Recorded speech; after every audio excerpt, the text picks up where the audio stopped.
penyebaran virus corona, Satuan Lalu Lintas Polrestabes Bandung melakukan penyekatan di beberapa ruas jalan. Sebagian ruas jalan.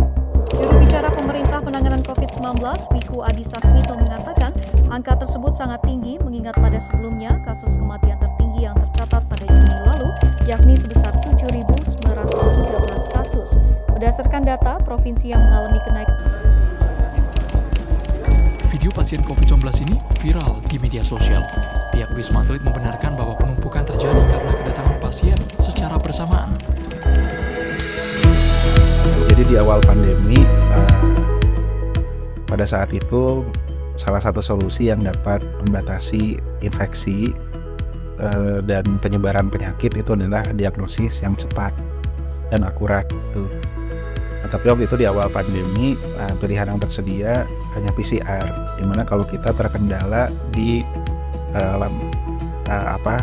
biaya yang tinggi, kemudian mahal, ya biaya yang tinggi, kemudian waktunya lama gitu ya.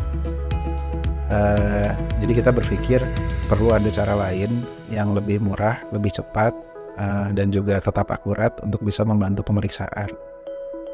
Nah, sudah beberapa tahun ke belakang kita meneliti alat diagnostik berbasis lateral flow assay atau yang masyarakat kenal sebagai rapid test. Jadi kita berpikir seharusnya yang dapat membantu itu adalah rapid test yang mendeteksi antigen.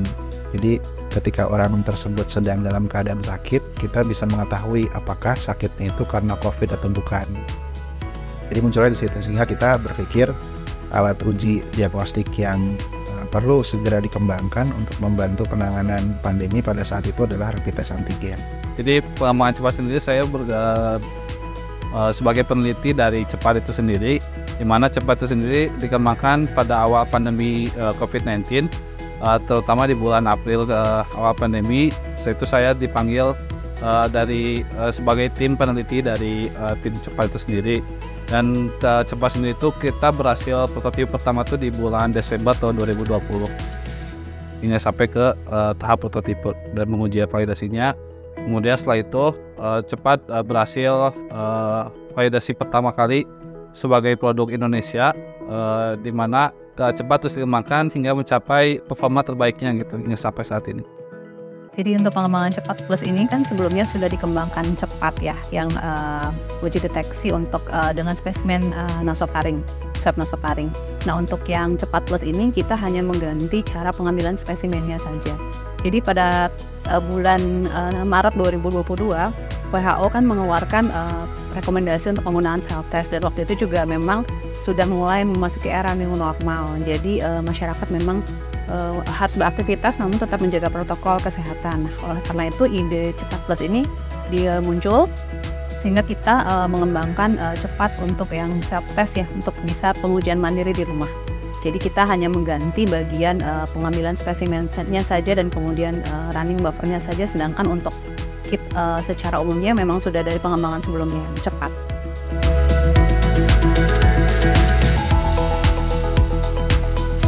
Kalau untuk hilirisasi hasil riset yang pasti yang kita akan fokuskan itu adalah paten. Jadi paten, pendaftaran paten sebelum hilirisasi itu baiknya didaftarkan.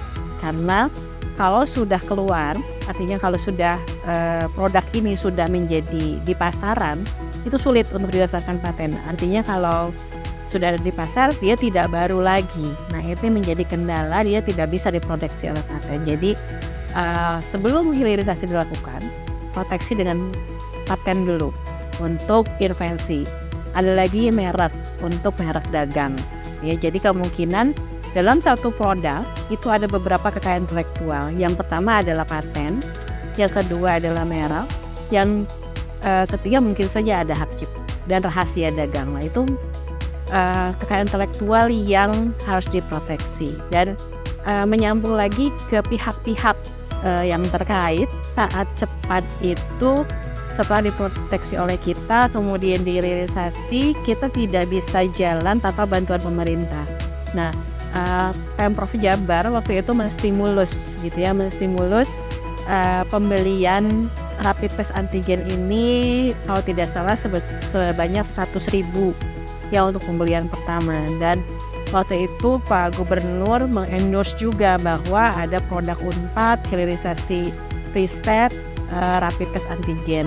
Nah, itu juga dari situ kita melihat bahwa pentahelix dan triple helix ini sudah terlihat dengan bekerja samanya perusahaan, perguruan tinggi, pemerintah daerah. Ini harus intinya untuk proses hilirisasi ini melibatkan banyak tas yang terlibat yang pastinya dari Unpadnya dan dari kami, karena untuk hilirisasi tersebut dari yang bisa mendaftarkan untuk mendapatkan izin edar adalah dari pabrikan.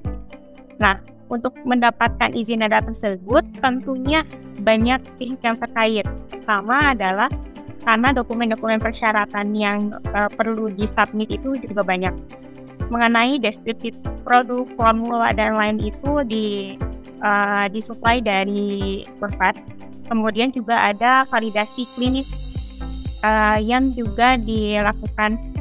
Kemarin kita lakukan oleh 2 instansi ya. Ada dari FK Unpad, kemudian dari Andalas juga.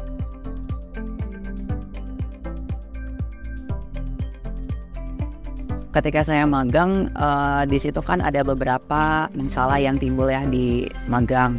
Nah, dari masalah yang timbul itu kita sudah pernah pelajari di program studi sebelumnya. Jadi ketika ada masalah, kita sudah terbiasa gitu. Dan ketika di lab magang juga kita hanya perlu mengotak-atik sedikit beberapa komponen seperti nilai OD atau optical density, terus juga ada sensitivitas dan spesifisitasnya, jenis membran yang digunakan, jenis konjugat, kemudian juga jenis antibodi dan antigen yang digunakan. Harapan terhadap penelitian rapid test ini sebenarnya yang Gin harap ya, mungkin dari prodi saya sendiri dan juga bisa kolaborasi dengan prodi lain ya, bisa menghasilkan alat uji yang lebih banyak lagi dengan beragam penyakit yang mungkin memang belum ada nih alatnya untuk diuji begitu. Karena lebih begitu sih harapannya. Sehingga pada akhirnya mungkin penyakit-penyakit yang belum ada obatnya atau yang belum ada alatnya bisa kita deteksi lebih cepat dan pada akhirnya minimalisir angka kematian gitu.